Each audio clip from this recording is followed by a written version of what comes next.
Olá, amiguinhos do meu canal do YouTube. Olá, raivosos do meu canal do YouTube. Olá, gente que perde a paciência aqui do meu canal do YouTube. Eu sou uma pessoa de temperamento extremamente volátil e raivoso, com uma enorme facilidade para agir de forma desproporcional, violenta, ofensiva e cruel quando o limite da minha paciência é atingido.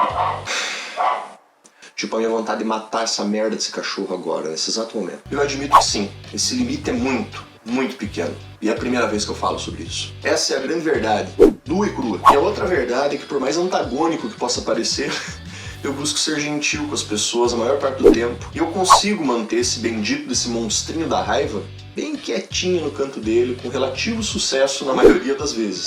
Acho que o maior problema está nos dias que eu acordo virado, consequentemente com menos paciência ainda do que o usual, ou quando a minha paciência já ultrapassou seu limite e eu me torno extremamente grosseiro, sem filtro e muito propenso a agir de forma violenta. Inclusive hoje é um desses dias. E foi justamente por isso que eu resolvi abordar o assunto, porque eu sei que eu não sou o único com alguns probleminhas de controle de raiva, e provavelmente muitos de vocês podem talvez se identificar com esse vídeo. Dia desses eu fiz uma postagem dizendo por qual motivo que eu não gosto de jogo online em geral, foi uma postagem engraçada até, onde eu relatava que eu sou um péssimo perdedor e que eu sinto vontade de descobrir onde que o meu oponente mora e ir atrás dele pra literalmente descer o sarrafo, cagar no meio da sala e depois limpar o meu rabo na cortina.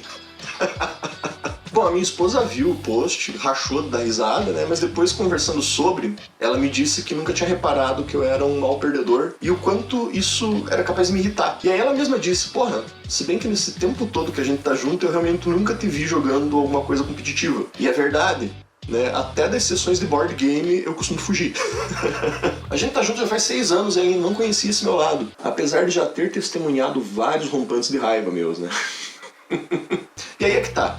Eu tenho rompantes quando eu fico de saco cheio. Assim como às vezes eu tô completamente de boas, tranquilo pra cacete, e do nada alguém ou alguma coisa consegue me tirar do sério, quase que instantaneamente, e eu entro no modo berserk 100% pistola. Eu acho que o termo gatilho, ele pode ser empregado aqui com muita precisão. Eu não tenho pavio curto, gente. Eu tenho um micro estopim. E isso é um pé no saco, cara, porque não é como se eu gostasse ou me orgulhasse disso. E eu acho engraçado que tem gente que se sente orgulhosa de ser babaca, de ser estressadinho, né?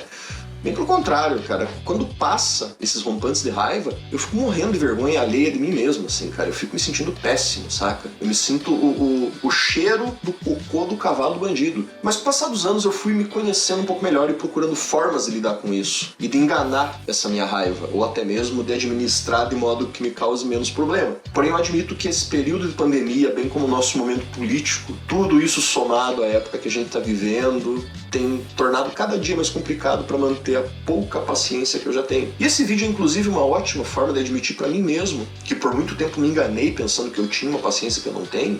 Eu me ludibriei por muito tempo mentindo deslavadamente na minha própria cara que eu era muito mais tranquilo e paciente do que eu sou de fato. E aqui eu faço um agradecimento à minha esposa, minha amada Mariana, e não é só por ela me aturar, mas por ela ser responsável direta por eu ir me conhecendo melhor e melhor ainda do que eu julgava me conhecer, à medida que a gente convive. E todo dia a gente soma coisas novas, né? A gente ensina e aprende o tempo todo um com o outro e às vezes até nas coisas mínimas. E agora eu tô pensando que isso daria até um bom tema pra gente gravar um vídeo junto, né? Pra nossa série que a gente grava junto. Vou deixar isso anotado. Enfim, é justamente essa pequena conversa sobre eu ser um péssimo perdedor que me ajudou a admitir esse lado feio que eu tenho. Ela me disse assim, ó, faz sentido, porque você deve ter herdado esse temperamento da tua mãe, né? Porque ela tem um temperamento muito explosivo. E é verdade, a dona Carmen tem um pavio muito curto.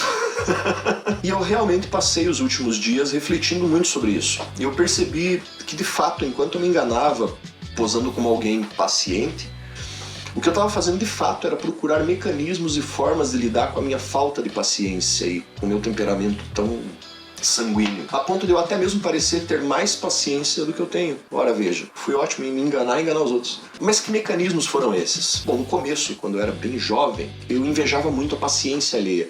Eu via pessoas imperturbáveis, tranquilas, com o mundo caindo em volta delas e tudo tranquilo, né? Sem se incomodar. E eu queria muito ser daquele jeito. Então eu segui pelo caminho mais errado o possível, tentar me controlar mesmo que isso me causasse uma úlcera. Muito esperto da minha parte, né?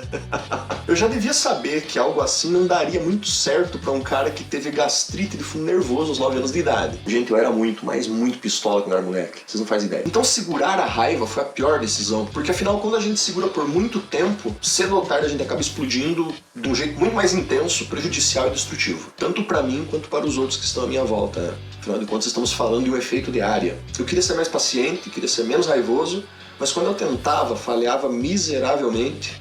E sabe o que acontecia? Exatamente, isso mesmo que você está pensando. Eu ficava mais puto ainda por causa disso.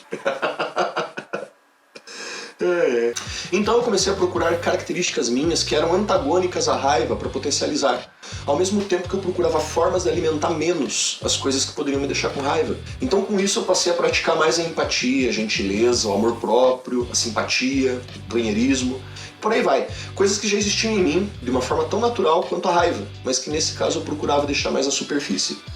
E funcionou. Enquanto eu procurava ser mais legal com as pessoas, a raiva foi ficando mais adormecida, mas nunca inexistente. E sim, às vezes ela acordava para esticar as pernas, mas não chegava a ser um grande problema. Só que um dia eu resolvi ter um canal no YouTube.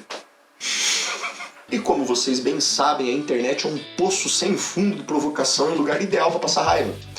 E logo no começo eu fiquei pensando, como diabos que eu vou lidar com esse monte de troll e hater de plantão que eventualmente vai aparecer? Independente de eu ter um canal com centenas de milhares de inscritos ou ter meia dúzia me assistindo, sempre vai ter um filho da puta. Porém, foi aí que eu descobri mais uma ferramenta para usar contra a minha própria tendência a ser raivoso. Quando eu era pequeno, a minha mãe praticamente me doutrinou em uma coisa muito específica, justamente por perceber que eu era tão esquentado, tão pistola quanto ela. Não aceite provocações alheias, a vida vai ser mais simples. Sempre dizia isso pra mim. Então lá dentro de mim já havia esse softwarezinho rodando no background desde sempre, só que eu nunca tinha notado. É claro que seria uma puta uma hipocrisia e um exagero eu dizer que gente te xingando e te provocando na internet não te irrita, às vezes, te deixa puto. Mas curiosamente, quando isso acontecia, me atingia muito menos do que eu tinha imaginado no primeiro momento, né? Sem falar que eu fui percebendo que quanto mais tentavam me provocar, mais eu me divertia com o fato de eu não ficar irritado. Bizarro, né? Era como uma falha no meu sistema, é como se a minha raiva tivesse algum tipo de bug esquisito que a impedia de funcionar quando eu era uma provocação deliberada, entendeu? Entretanto, eu sempre fui um provocador. E uma das minhas falhas de caráter, talvez uma característica que me acompanha desde muito cedo, é esta, é o fato de eu ser um provocador. E também desde muito cedo eu percebi que provocar muitas vezes é uma ofensa e uma agressão até mais efetiva do que uma porrada na cara da pessoa. Tanto quanto eu aprendi como ofender de forma realmente efetiva e precisa, né? Também com a minha mãe. Não, gente, ela não me ensinou isso de forma deliberada, mas pela observação. Sempre que ela resolvia me dar um sermão, eu juro por tudo que há de mais sagrado, que eu preferia 1000 vezes que ela me desse uma baita uma surra. Pois bem, eu nunca levei sequer um tapa da minha mãe. Então por aí vocês já podem imaginar como que a retórica e perspicácia dela eram efetivas para encontrar pontos fracos capazes de desarmar, e eu sei o quão questionável, o quanto feio é você controlar a sua própria raiva, causando raiva nos outros, mas para mim funcionava. Uma vez que isso foi um hábito que durou um bom tempo, eu acabei acostumando a ponto de ser automático, de não ter mais surtos de raiva com provocação. Até que eu não precisava mais causar o mesmo efeito nos outros para ter o mesmo resultado. E depois disso eu resolvi dar um upgrade usando o humor, o riso, né, que sempre estiveram presentes em mim também. Rir é o melhor remédio. E nesse caso eu levei a sério essa afirmação, né. Não foi difícil para um piadista e tirador de sarro inveterado como eu seguir essa premissa, né? Então eu comecei a transformar tanto as minhas provocações quanto a minha raiva em piada. E assim eu soltava uns baits na internet e ria pra cacete junto com a galera que entendia a brincadeira, tanto quanto eu acabava rindo de quem levava a sério e se ressentia por bobeira, né? Então eu acho que no fim das contas era até uma forma inconsciente de tentar induzir os outros a encontrar a mesma forma que eu encontrei de lidar com a raiva e a frustração. Por fim, e bem recentemente, sendo hoje talvez o ápice dessa percepção, a aceitação. Aceitar a minha raiva, aceitar que ela nunca foi embora e que sim, de vez em quando ela vai dar as caras. Aceitar que a raiva ainda está dentro de mim e que eu sou um humano imperfeito, a ponto de que nem sempre eu vou conseguir manter ela longe da superfície. E aí meio que tudo bem, né? Que não tem remédio, o remediado está. Quando a gente tem esse tipo de temperamento, precisa compreender que vai cair na armadilha da raiva algumas vezes. E que pode se prejudicar algumas vezes por causa disso também. Quando for online, um simples apagar comentário, unfriend ou um block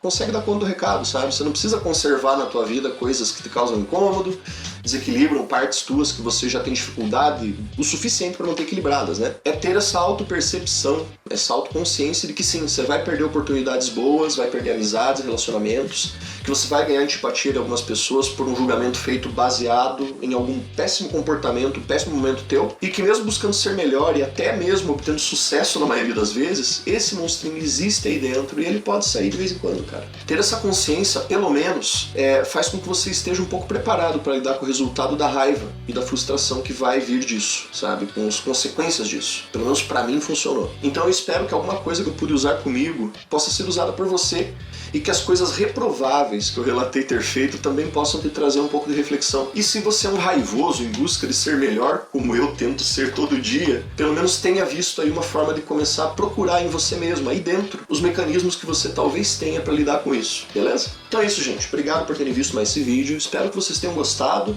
Não deixe de se inscrever aqui no canal se você ainda não é inscrito. Se você quiser apoiar o canal, quiser dar uma força, aqui embaixo tem o meu Pix. Aqui na tela às vezes aparece também. Não deixem de ficar de olho no canal, porque eu estou transmitindo lives aí toda semana, às vezes 2 vezes, às vezes 1 vez, mas sempre tem umas lives bacanas rolando. Agradeço o pessoal que me acompanha por lá também. Também estou no site roxinho, se quiser dar uma olhada. E é isso, meus queridos. Um beijão do tio Eric, um abraço enorme para vocês e até o próximo vídeo. Valeu, falou!